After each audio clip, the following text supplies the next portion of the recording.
Boa noite, meus irmãos. Paz de Jesus. Boa noite você que está conosco, nos assistindo. Eu sei que essa noite o Senhor quer falar conosco. E eu queria que você abrisse a tua Bíblia no Evangelho de Mateus, capítulo 3, apenas 2 versículos. Versículo 1 e versículo 2. Primeiro livro do Novo Testamento. Evangelho de Mateus, capítulo 3, verso 1 e verso 2, se os irmãos puderem reproduzir. Como é pequeno, apenas 2 versículos, vamos fazer o seguinte, vamos olhar aqui para o telão, vamos ler junto? Todo mundo consegue ver aí? Vamos lá? No 3, 1, 2, 3.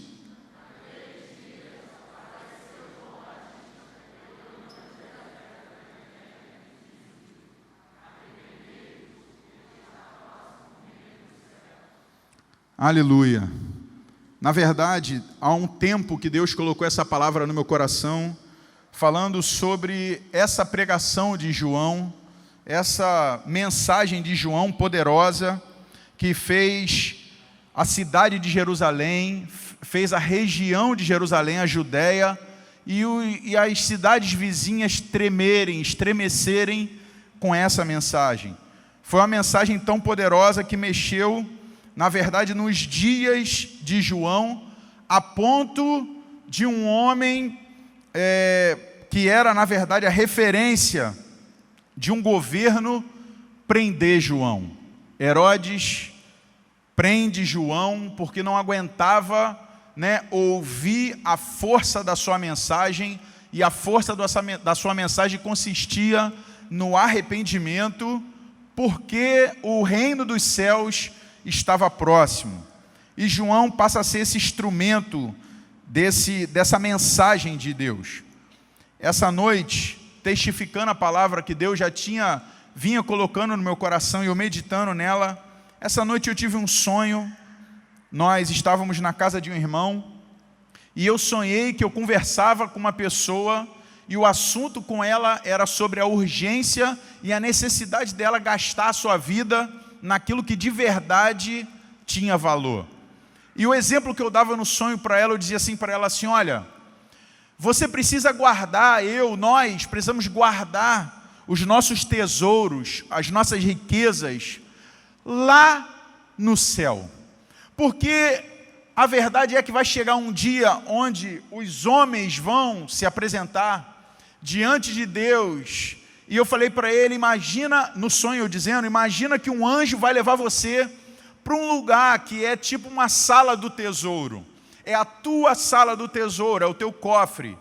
E aí quando você abrir aquela sala, onde todas as tuas obras, tudo aquilo que você obrou para Deus, vai se abrir e se apresentar diante de você como um tesouro que você guardou. Imagina você abrir e ver que no meio daquela sala só tem uma pequena pepita de ouro. Ou seja, toda a tua capacidade que Deus viu em você era suficiente para você guardar um tesouro, você ser uma pessoa rica no reino dos céus. Mas a verdade é que por algum motivo, quando você abre aquela porta, você vê que você não guardou a tua capacidade.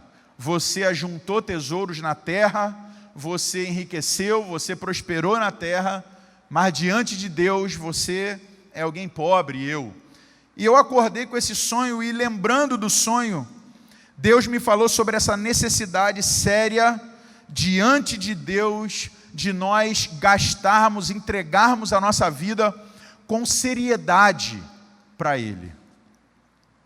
E pensando nesse texto de Mateus capítulo 3, verso 1 e 2, o texto fala de um contexto histórico que a gente entende porque Deus levantou João Batista. E eu quero falar sobre esse contexto histórico, fazer esse paralelo com as nossas vidas. Também quero falar dessa resposta de Deus diante do caos que eles estavam vivendo naquela época, quando aparece João. E então quero falar dessa mensagem de João, que está baseada em 3 pilares, 3 verdades. Versículo 1 do capítulo 3 diz: naqueles dias. Para você entender, havia 400 anos desde Malaquias, o último profeta. Havia 400 anos que Deus não falava mais com o seu povo. Embora eles tinham a lei, embora eles tinham alguns escritos, mas eles não ouviam mais. Não havia mais um homem diante do povo que se levantasse e dissesse: olha, assim diz o Senhor. E nós, como povo de Israel, estamos errados. E nós precisamos nos arrepender e nos acertar diante de Deus. Havia 400 anos que a voz profética estava silenciada e uma iniquidade tinha sido instalada. A figura de Herodes, o pai, e depois o filho, Herodes, o filho, era uma figura de uma iniquidade instalada. A gente conhece o texto muito bem, quando a Bíblia diz que Herodes, sabendo da notícia de que os homens que vieram do Oriente vieram para adorar aquele que era de verdade o rei dos judeus, a Bíblia diz que Herodes então procura detalhes e mata todas as crianças até uma determinada idade, para que exterminasse a possibilidade de se levantar alguém no meio do povo com esse poder e essa autoridade e colocar em xeque a vida dele. O peso espiritual, na verdade, vindo dessa genealogia de Herodes, estava instalada. Herodes era sinônimo de abuso de autoridade, era sinônimo de matar se preciso fosse, sinônimo de fazer o mal às pessoas se preciso fosse. E o povo encontrava-se num quadro de enfermidade. A lepra na época era normal, as pessoas tinham todos os cuidados para se relacionar com alguém que tinha lepra, e todos os cuidados, alguém que tinha lepra deveria permanecer vigiando para que não pudesse contaminar os demais e assim causar tantas perdas, mortes. As doenças emocionais eram fortes, as doenças físicas e também as doenças que eu digo de cunho emocional. O povo de Deus que nasceu para viver com Deus estava em grande parte. Havia pessoas endemoniadas, pessoas possessas, presas a demônios. E além disso, a religiosidade era operante e imperante também. Esse era o quadro daqueles dias. Quando o texto diz, naqueles dias, era isso que estava acontecendo. E a Bíblia diz, como resposta de Deus, aparece João. No mesmo versículo, naqueles dias apareceu João. João, o Batista, era uma resposta de Deus para tudo aquilo que aquela sociedade vivia. Um homem simples. A Bíblia diz que a sua roupa era de pele. Ele comia gafanhotos e mel silvestre, seu cinto de couro. Quem olhava para João, o via um homem fora da moda, fora dos vermelhos carmesim, dos ricos, dos nobres. Era um homem humilde, que não se preocupava com status. Chega a dizer, ele diz, convém que eu diminua, falando a respeito do Messias e que ele cresça. João era um homem santo, que não se preocupava com os deleites, com os banquetes dos nobres. Sua vida era no deserto da Judéia, e o seu objetivo era endireitar o caminho do Senhor. Embora João não fez um sinal, não há registro de nenhum milagre feito por João. Quando a gente olha para a vida desse homem, que ele aparece no cenário, nesse contexto, a gente vê que João, ele era o próprio sinal de Deus. Ele era o próprio milagre de Deus. Olhando para a minha vida e para a tua vida, eu quero te fazer uma pergunta nessa noite, e eu queria que você ouvisse o Espírito Santo falar contigo. Você é um sinal de Deus na tua geração? Você é alguém de verdade que da parte de Deus é uma voz que está sendo falada? A tua vida, quando as pessoas olham para a tua vida, quando olham para o teu dia a dia, o teu estilo de vida, a tua vida é essa voz de Deus. Teu filho olha para você e diz: pai, eu vejo em você de verdade um homem que agrada a Deus. Mãe, eu vejo em você de verdade. Ou teu pai diz para você, jovem: eu vejo de verdade, eu me rendo de verdade que a tua vida é uma vida totalmente transformada. Esse era João. E o pilar, na verdade, da mensagem de João estava presa a 3 palavras-chave: arrependimento, urgência e senhorio. O texto diz: arrependei-vos, porque está próximo o reino dos céus. Arrependimento é mudança de mente e de atitude. A mensagem de João para aquele povo e a mensagem de Deus para você e para mim nessa noite começa com esse pilar e essa verdade: arrependei-vos. Ou seja, mude a tua forma de pensar a respeito da vida. Mude a tua forma de ver as coisas. Mude a tua forma de andar, a tua forma de viver. Arrependimento é mudança de mente e de atitude. E há 2 tipos de arrependimento. O arrependimento para a salvação, que é o arrependimento do pecado. O arrependimento da independência de Deus. Quando Adão, o primeiro homem, e Eva, a primeira mulher, escolhem, na verdade, do fruto da árvore do conhecimento do bem e do mal, aquele homem e aquela mulher, eles estavam dizendo para Deus: a respeito do bem na minha vida e a respeito do mal na minha vida, ou seja, o que eu vou escolher, que eu acho que é bom para mim, e o que eu acho que é ruim para mim, quem decide sou eu. Negligenciar a árvore da vida era negligenciar a vontade de Deus a respeito do bem e do mal. E quando João prega, e a mensagem de arrependimento do Evangelho para todo homem é: todo homem não está apenas enfermo espiritualmente, todo homem sem Cristo está morto espiritualmente. Não há no homem ou na mulher, na humanidade, nenhum assim, aspecto, nenhum sinal, nenhuma centelha de vida espiritual. Todo homem sem Jesus está morto espiritualmente. E João chega nesse contexto e a pregação dele era: se arrependam. Quando você olha Mateus capítulo 4, verso 17, ou seja, momentos depois, a Bíblia diz que João agora está preso por Herodes, porque João denuncia o pecado do líder da nação dele. O pecado era de adultério. E ele diz: você, Herodes, está errado. Você está em adultério. E a Bíblia diz então que dias depois da prisão de João, Jesus passa a pregar a mesma mensagem de João. Não sei se você pode colocar aí. Mateus capítulo 4. Daí por diante está falando da prisão de João Batista. Passou Jesus a pregar e a dizer: arrependei-vos, porque está próximo o reino dos céus.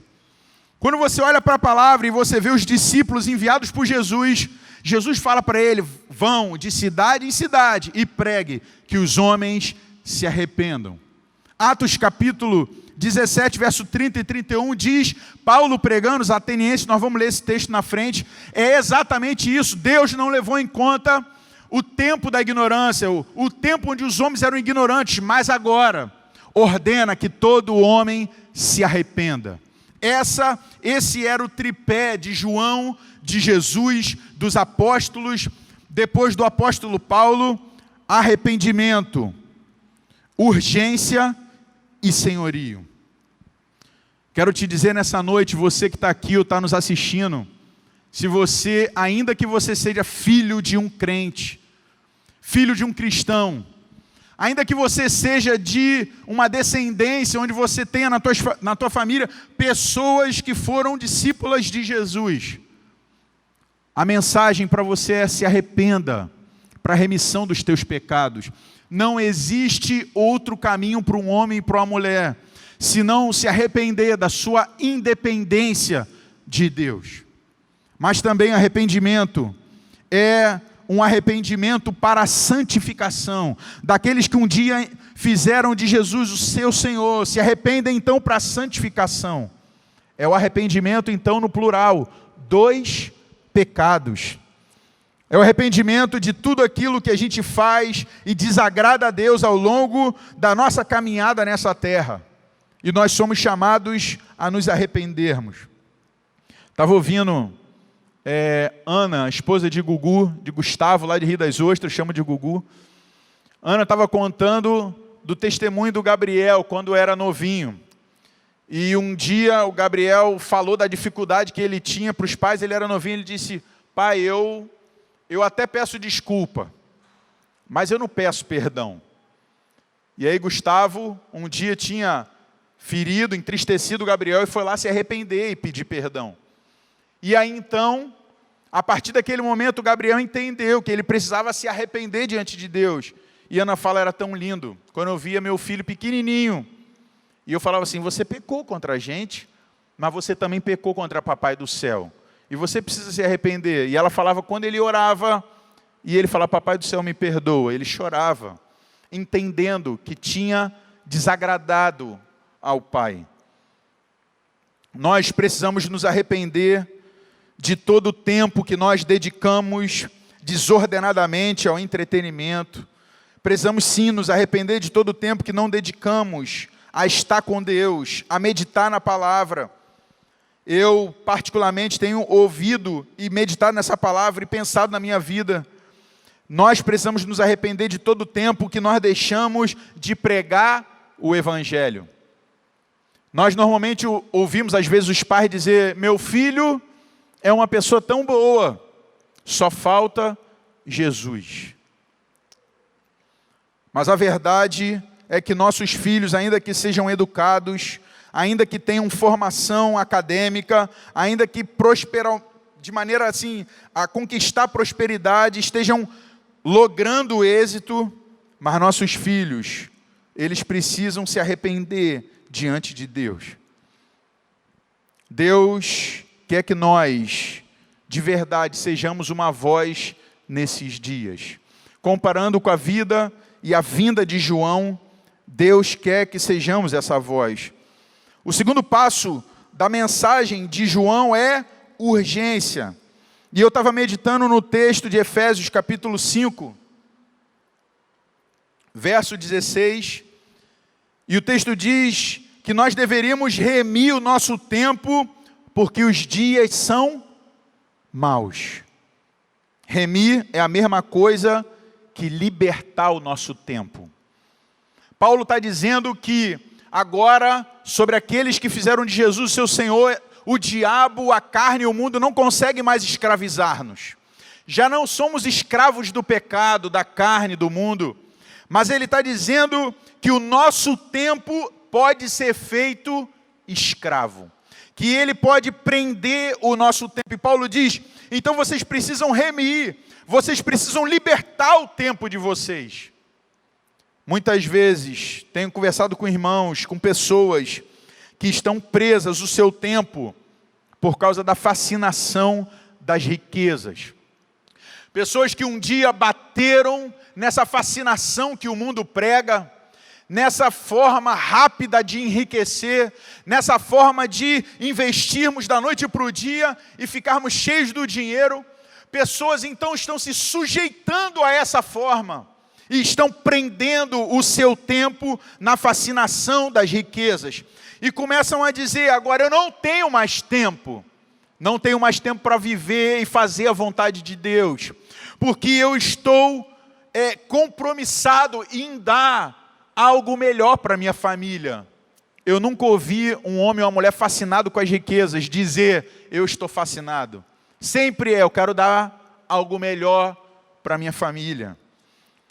O que prende nosso tempo e precisamos dessa urgência são os cuidados do mundo. Conheço pessoas que estão tão envolvidas nos cuidados do mundo, o que eu vou comer, onde eu vou morar. Pessoas que estão o tempo todo fazendo obra. Eu estou ocupado porque eu estou em obra, eu não tenho tempo. Eu não tenho tempo para estar junto, eu não tenho tempo para fazer a vontade de Deus, porque eu estou preocupado com as coisas que eu preciso me preocupar. Pessoas estão presas, seus tempos presos nos cuidados do mundo, ou até nos deleites da vida, comer, dormir. Há pessoas que vivem para dormir, outros vivem para comer, está almoçando já pensando na janta, comem desesperadamente, gastam o seu dinheiro o tempo todo nos deleites da vida, nas viagens. Mas eu creio que baseado nessa urgência, porque está próximo o reino dos céus, é hora de você e eu reagirmos, deixarmos todo o embaraço e não perder tempo. Teve um camarada meu, colega de trabalho, que eu o ouvi e ele falou para mim, eu já falei isso aqui, isso me chamou a atenção, que era a visão de alguém incrédulo. Ele disse para mim assim, meu nome de guerra, Tinoco. Tinoco, tem 3 tipos de pessoa, o crente, o evangélico e o cristão. E aí eu comecei a rir, eu falei, é mesmo? Tem 3? Como é que é isso aí? Ele falou, rapaz, o crente é o camarada que diz que crê em Deus. Aquele camarada que diz que crê, mas a verdade é que ele não crê nada, rapaz. Ele diz que crê em Deus, mas na hora da vida dele, ele decide segundo ele acha, ele faz, ele acontece, mas ele sempre usa o nome de Deus. Ah não, eu estou orando a Deus, eu estou falando com Deus, eu estou pedindo a Deus, mas quando você olha para a vida dele, não tem nada parecido do caráter de Jesus com ele. Ele falou, tem também o evangélico. Eu falei, é mesmo? Como é que você vê o evangélico? Ele falou, o evangélico é aquele camarada que ele consegue dizer para você hoje, vim pregar o evangelho para você, e do nada, quando você vira as costas, ele já está envolvido em algum pecado.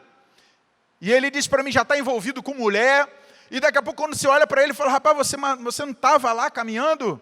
E ele diz, não, agora eu estou arrependido, eu vou voltar. E daqui a pouco ele vai de novo. O testemunho dele é um testemunho que está comprometido.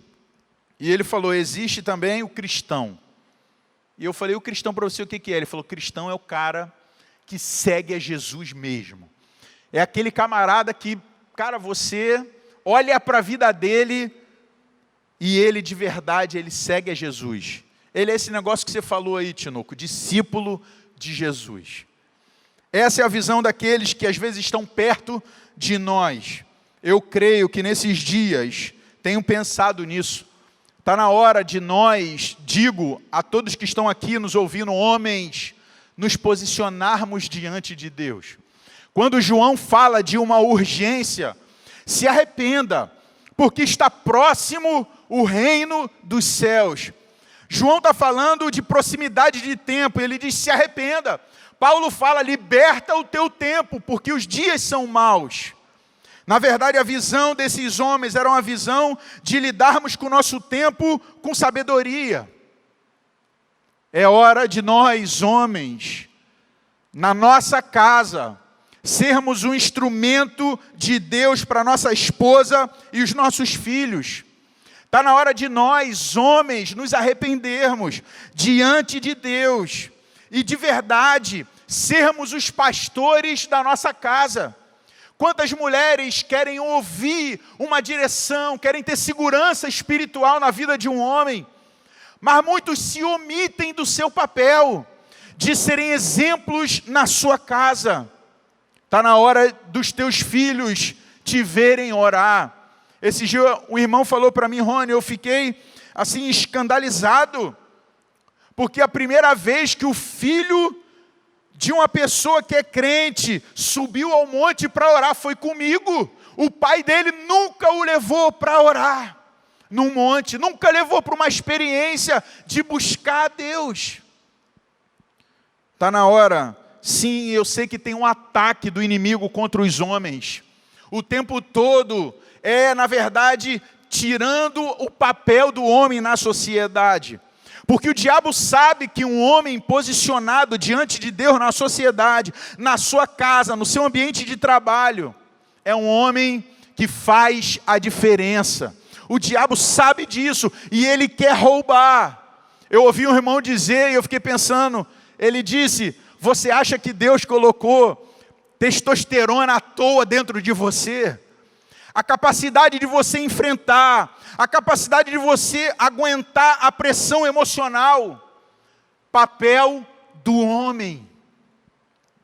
Quantos pais abandonam seus filhos? Quantos pais não cumprem o seu papel de pastorear os seus filhos, de amar os seus filhos, de servir os seus filhos?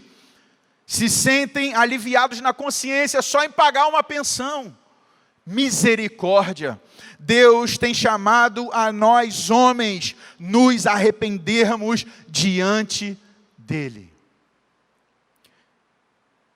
Deus tem chamado os jovens, as mulheres, todos nós nos arrependermos. As mulheres, com aquela expressão daquela cântico que a gente ouve, as mulheres que oram. As mulheres que buscam a Deus pelos seus filhos, as mulheres que fazem propósito pelos seus filhos, que acordam pela madrugada e dizem, pai, eu quero meu filho de volta e eu vou ficar o tempo necessário. Mulheres como Ana, que chora diante de Deus, pedindo, Senhor, me dá o meu filho, e se tu me der, eu vou devolver a ti, me dá um filho. Deus nos chama jovens.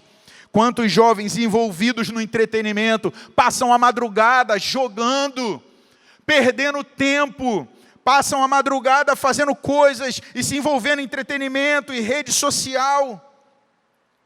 Mas dificilmente tu ouve falar deles buscando a Deus e dedicando tempo e indo falar do amor com a energia que eles têm.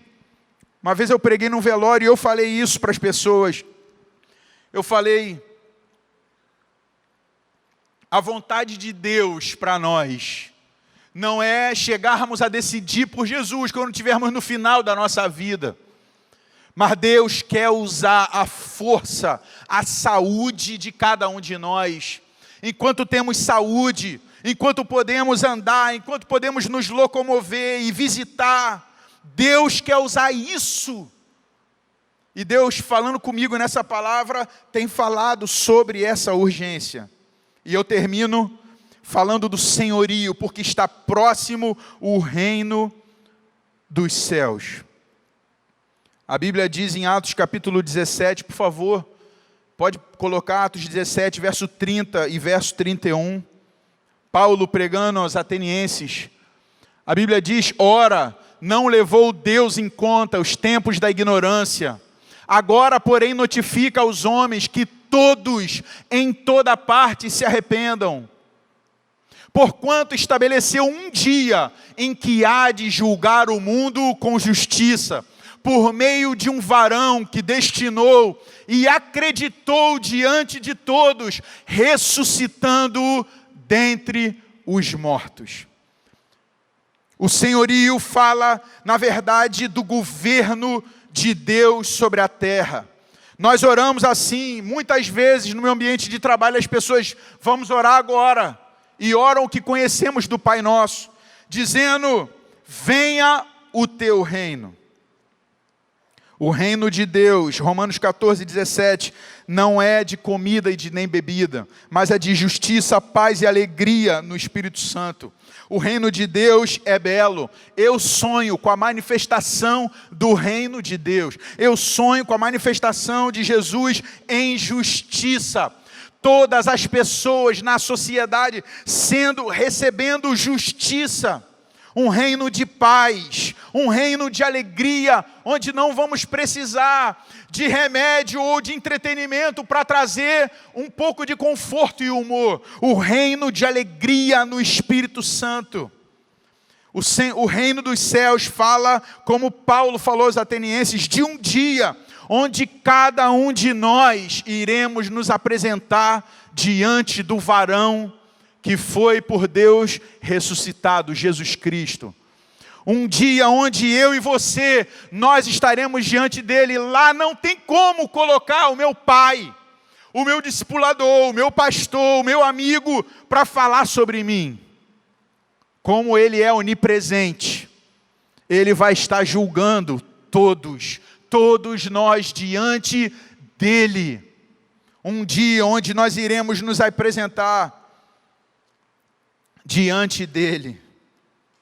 Eu creio que o Senhor tem falado contigo nessa noite. Deus tem falado comigo há tempo sobre essa palavra, repensando a minha vida, as coisas que eu preciso me arrepender. É noite de nos arrependermos. É noite para aqueles que não seguem a Jesus, de deixar a sua independência. Até quando você vai fazer força o amor de Deus? Paulo falando em Romanos 8, nada pode nos separar do amor de Deus que está em Cristo Jesus. Uma vez conversando com um irmão e ele tinha voltado à prática do pecado, eu disse para ele assim, deixa eu te falar uma coisa. Você acha que Deus,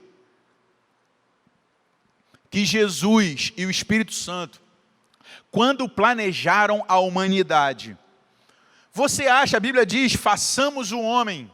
Você acha que na reunião deles, quando eles decidiram nos fazer e nos dar a oportunidade de viver, você acha que eles entraram, e eu falei entre aspas, nesse negócio de história da humanidade para perder? O Pai, ele entregou, a Bíblia diz, Jesus foi morto antes da fundação do mundo. O Pai decidiu, quando engravidou de nós, quando Ele pensou, quando Ele planejou a nossa vida, a nossa existência aqui, Ele viu, depois de ter planejado isso, que o homem ia cair. Só que Deus não aborta. Deus não aborta os seus sonhos, os seus projetos. E aí ele decide, bom, então eu vou dar o melhor que eu tenho para qualquer pai. Escute isso, se entregar é muito mais fácil do que entregar o filho. Por isso a Bíblia diz, João 3,16, porque Deus amou o mundo de tal maneira que entregou o seu único filho, para que todo aquele que nele crê não pereça, mas tenha a vida eterna. O Pai decidiu entregar Jesus. Jesus então disse, eu então vou abrir mão de tudo. Eu vou abrir mão do trono, da honra, e mais do que tudo, da tua presença aqui, Pai, para ir lá, se esvaziar, o Criador se tornar criatura. E o Espírito Santo então ele assume, não, então, quando chegar na plenitude e chegar na minha dispensação, eu vou morar dentro dos homens. Eu vou morar dentro deles. E aí eu falei isso para ele, falei assim, você acha que você diz agora, no meio da tua caminhada, que você não quer mais Deus? Deus, Pai, Filho, Espírito Santo entrou nesse negócio da nossa história, com tudo de precioso que eles tinham. E eles vão então fazer o que for necessário, usar todos os meios necessários para que nós venhamos a nos arrepender e nos voltarmos para Ele. Você pode fechar teus olhos em nome de Jesus. É noite de você se arrepender da tua independência de Deus. É noite de você reagir, é noite de você se arrepender, deixar hábitos, comportamentos que desagradam a Deus, sentimentos que estão te envolvendo e manipulando contra Deus. Enquanto eu escrevi essa palavra, o Espírito Santo falou comigo de pessoas que tinham planos secretos dentro do coração. Pessoas que estavam planejando uma forma de fugir das coisas que estão vivendo hoje, dando o seu próprio jeito, cozendo folhas de figueira, em vez de reconhecendo o sacrifício de Jesus, tentando se esconder da sua realidade. A pergunta de Deus para o primeiro homem é a mesma pergunta para nós nessa noite: onde você está? Onde nós estamos? Não é hora mais de nos escondermos atrás do trabalho, nos escondermos atrás dos afazeres. Não é hora de nos escondermos atrás de uma capa de religiosidade. É hora de, como aqueles homens que ouviram a pregação de João, entrar na fila, sem medo de ser taxado de pecador, porque todos nós somos pecadores, sem medo de ser taxado de qualquer atitude ou pecado que você cometeu, mas se colocar nessa fila do céu e se apresentar diante dessa voz, que hoje não está João aqui, mas essa voz que chama todos os homens ao arrependimento e de dizer: sim, Senhor. Isso porque está próximo o reino, o governo do céu.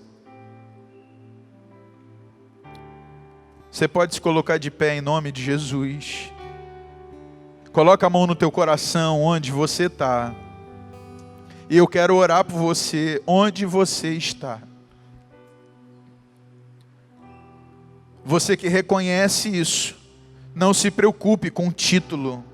Não se preocupe com o tempo de caminhada. Não se preocupe com nada.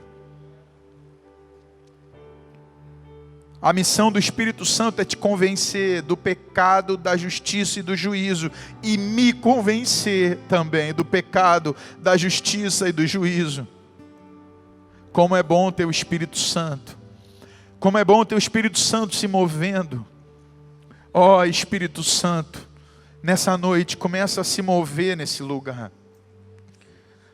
Dos mais novos até os de mais idade. Aqueles que nos assistem, todos, começa a se mover, Espírito Santo. Nós reconhecemos que muitas vezes endurecemos o nosso coração para você. Reconhecemos que muitas vezes temos medo de assumirmos como estamos. Mas agora, em nome de Jesus, que Tu possa em todos os nossos corações, nos convencer da nossa condição nessa noite. Espírito Santo, sopra nesse lugar, opera nesse lugar nessa noite. Espírito do vivo Deus, o Espírito que pairava sobre a face das águas, que mesmo que havia trevas sobre a face do abismo, não desistiu de pairar sobre aquelas águas. O Espírito que aceitou morar dentro de um homem rendido a Jesus, uma mulher rendida. Espírito Santo, opera nessa noite. Opera nos corações em nome de Jesus.